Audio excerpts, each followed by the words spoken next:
Common Drive är inte hans grej. Han tror inte på det.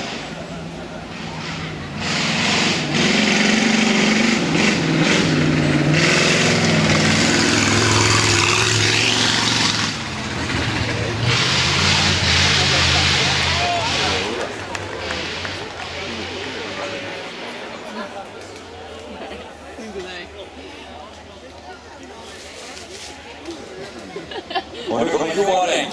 Vi kommer gå undan. 1930 avfår.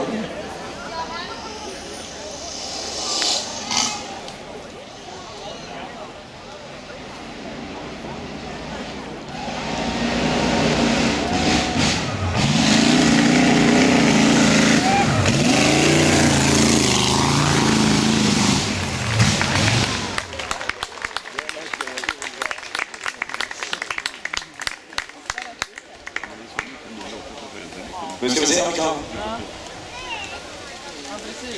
vi kan få med Glenn Billgrens fantastiska bygge här med en stor flygplansmotor. Det känns lite spännande om man tänker efter att just den motorn som går allra sämst där man ska flyga med. Nu ska vi se. Ja. Här kommer han. Mot alltså 27 liters 800 hästkrafter i Sotta Fraschini.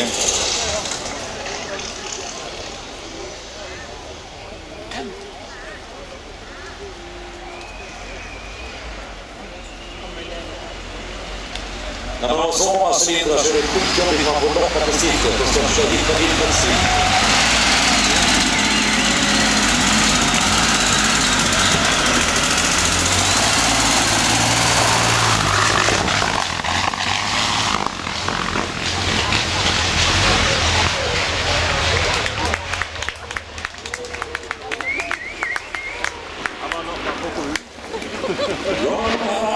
Ja, Frost idag.